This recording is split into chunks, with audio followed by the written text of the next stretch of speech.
Thank you very much. To start with, my name is Comrade Splendor Oko-Eze, the governorship candidate of Labour Party in the just concluded governorship election 2023. The matter started right from when we conducted party primaries. And as at that time, I was the state chairman of Labour Party that conducted the primary of Labour Party in Ebonyi State on the 9th of June 2022. Before the conduct of the primary, there was no His Excellency P2B in Labour Party. So practically things were very difficult to, to achieve that period. So Aburi, Barrister Julius Aburi was on my neck to help the party to conduct the primaries. All my effort to get the national leadership of Labour Party to assist in the conduct of the primary proved abortive. I resorted to selling off my property, in a choice location in the state. And that is where I was able to generate the money I used in conducting the same primary. After the conduct of the primary, Barrister Julius Aburi was very excited. He said that he never knew that I can single-handedly conduct that kind of primary, that he knew that a lot of money must have gone in. I said, yeah. He said, okay, that I should not worry, that the party will see to that. I thanked him. After the primary was conducted on the 9th of June. So the next month, Aburi called me that I should please come to Abuja, that there is a development. And I said, okay. I boarded the next available flight, came to Abuja, met with Aburi. In my own way, I was thinking that maybe the party wanted to reimburse me of the money I spent in conducting the primary. Little did I know that Aburi has struck a deal with a man he referred to as a big fish, that left APC. He participated in APC governorship primary, where he failed woefully, and then jumped over to Labour Party. Instead of coming to the party at the state level to identify with the party, probably go to his ward, tender a resignation letter, then resign formally from his party, APC, before coming over to Labour Party. He did not resign, which means he was still in APC, and then jumped over to Labour Party. So instead of meeting me in the state, he chose to meet organizing secretary, former organizing secretary, Clement Ojukwu, who in turn took him to Aburi, Barrister Julius Aburi, and they struck a deal. The man made a confessional statement that he first of all gave them 200 million naira, which he paid through Oluchi, the treasurer, in 4 installments, 50 million.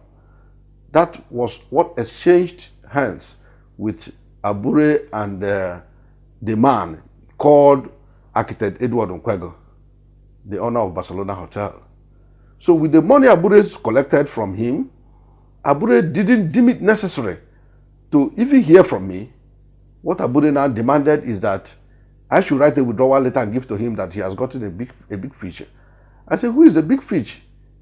It took him a lot of time to tell me the name of the big fish he caught. Until I continued to press, he now summoned the courage to tell me whom the man is. I said, this man you just mentioned is of the APC. And the man is a mole sent to Labour Party to destroy Labour Party. And we cannot do that. We have suffered a lot to have this party destroyed by an agent of the APC. But because of the money he has collected, he gave a deaf ear to all my advice to him. I told him that in terms of popularity, political popularity in the state, that I am more popular than this person you are talking about withdrawing to. That in 2019, I contested governorship position against the incumbent governor, Engineer David Weze Umahi. I ran for that position with the platform of Advanced Congress of Democrats, ACD. All the effort of the incumbent government to get me into stepping down proved abortive. I contested, and at the end, they declared the incumbent winner. I went home. Now, it's 2023. I have my structures intact. And I'm more popular than him. I cannot withdraw for him because he's not going to win the election. He is not even prepared to run election. With that, we had a disagreement. I left in anger. But Sir Julius Aburi told me, right before me, that since I have refused to withdraw for his big fish, that he is going to prove to me that he is the national chairman of Labour Party and that his words are final. I told him, okay, let's see how it goes. I left. When I got to Ebonyi State, 2 days after that meeting, or thereabout, 3 days after the meeting with him, I got a call from INEC. They told me that there is a letter, a withdrawal letter that was sent to the commission indicating that I'm no longer interested in running the race, that I'm incapacitated. Therefore, they have brought in a replacement in the name of that same man, Architect Edward Nkwego. I told them it's not possible because I know the law. That the law says if you must withdraw, that the withdrawal letter that has to be submitted to INEC must emanate from you, that you must write personally to the party, stating the reason why you are no longer interested in the race. Submit the same letter personally to the party, who will now submit to INEC. That all of these things never happened. So I don't think that Aburi, being a lawyer, can do that, all of those things. You know, but on the second thought, I said, maybe go and verify whether this allegation is true. I now came to INEC and demanded to see what they submitted. The staff told me that they don't operate in such a manner, that I have to inform my lawyer to write them demanding for the CTC of those documents that were submitted. I quickly called my lawyer here in Abuja. I asked him to write INEC immediately that I want to see all the letters submitted to INEC by the party, Julius Aburi. Eventually, I got the CTC of all the things they submitted to INEC. Behold, my signature was forged. I have one signature. I don't have two signatures. And this signature, way back my secondary school days, I had the signature to date. Even at the bank, I operate one signature. When I saw this thing, I saw that what they use is initial. My name is Eze Oko, official name in my certificate. So what they did was that they used E for Eze and O for Oko, initial. That is what they use as my signature. And I'm so surprised that I can accept that kind of thing. So with that, I was very upset.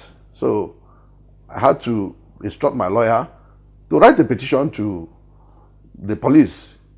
So my lawyer wrote to Inspector General of Police, demanding for investigation, of this crime. The petition referred to case of forgery, perjury, and criminal conspiracy. So police, went into the matter, conducted a forensic examination, and the forensic examination report came out that my signature was forged. So the matter started. They have even issued, a certified true copy of their report. We have it. So as the matter proceeded, Barrister Julius Aburi, in his normal way of doing things, because he doesn't care about anybody, he's so selfish, he just cares about himself. What he did was to instruct Oluchi, the treasurer, the former treasurer of Labour Party, to go to Ebonyi State and conduct a substitution primary for that Architect Edward Nkwego without my consent. I didn't even know the venue. I didn't know how they did it.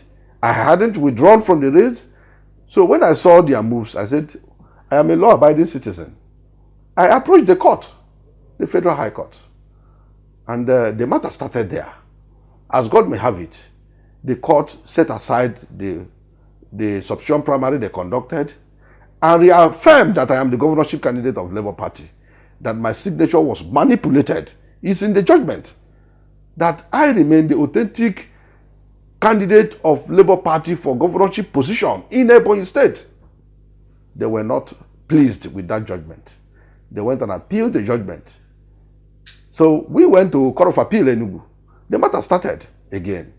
At the end, the Court of Appeal in Enugu dismissed their suit and reaffirmed that I'm the governorship candidate. They were still not satisfied. You know, they have money that they have collected from people. So they took me to Supreme Court, Abuja here.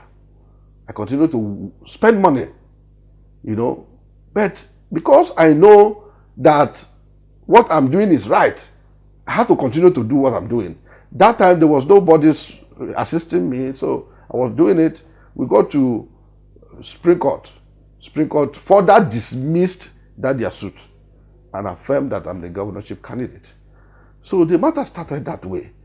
So the other day, before the governorship election proper, my phone rang. It was organizing secretary, former organizing secretary, Clement Ojukwu.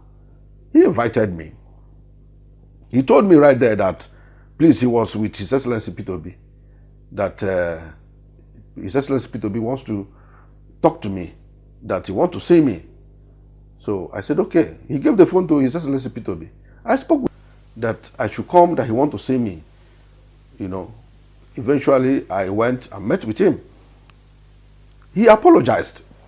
But Sir Julius Aburi was there seated. His Excellency P2B was seated. Organizing secretary, former organizing secretary Batuago was seated. He pleaded with Sir Julius Aburi to preside over the meeting.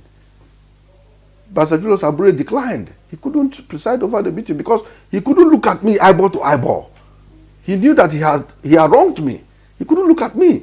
So eventually, His Excellency P2B, in his wisdom, took over, you know, the meeting and presided. He first of all apologized to me that he never knew that I'm the governorship candidate of Labour Party. That these people continue to present a wrong person to him, and he has been working with this person. That it was Senator Victor Ume who called him to order, who reminded him of the fact that I am the governorship candidate of Labour Party, and that the window for substitution in INEC has elapsed, and there's nothing anybody can do about it. That I should go back to my state and continue with my rally and my campaign. With that, I thanked him. We snapped pictures. I left for Ebonyi State and continued my rally.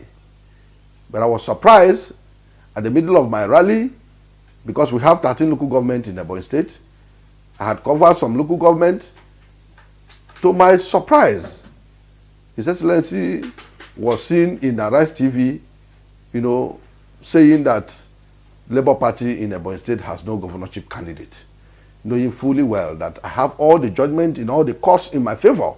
And as at the time we were having this issue, it was not party that would determine who is the candidate. Neither is INEC that would determine who the candidate. It is only court of competent jurisdiction that would determine the candidate as at that moment, because there was already, you know, dispute. So all the courts in Nigeria, from Federal High Court, Court of Appeal, and Supreme Court, all affirmed that I'm the candidate. So I was so astonished to hear His Excellency P2B say there's no governorship candidate in Labour Party. But that should be a story for another day. But the truth is that Labour Party, under the leadership of Barrister Julius Aburi, you know, the former chairman of Labour Party, you know, did not concentrate more in winning the election. Rather, he was interested in, you know, having deals with people who are not members of Labour Party. The same thing happened in Edo, where Honorable Murphy, who is the candidate for Federal House of Rep in Edo, who emerged as a validly nominated candidate for that election, was shortchanged, was substituted illegally, the same way I was substituted. His signature was forged as well. You know, and in all of distance, Aburi will always go to collect money. In my case, he collected 200 million naira at a go in 4 installments. This is a confessional statement the man they extorted this money from made to the police. At the long run, they continued to extort money from the man in the way of going to court and all that. And the man said he has spent well over 400 million in this matter. The same thing he did in Edo, the same thing he did in Lagos. So my question is, in all of these things you are doing, how are you supporting His Excellency P2B to become the president with all this attitude? So this is where we got ourselves. And I said, since we, the youths, because I believe that this particular electioneering period is centered on the youth, that the youth have woken up from their political slumber and they want to take back their country. If youths like us can aspire to become a governor, to become president, to become senators, so people like Aburi should not shortchange us simply because they want to make money. Thank you.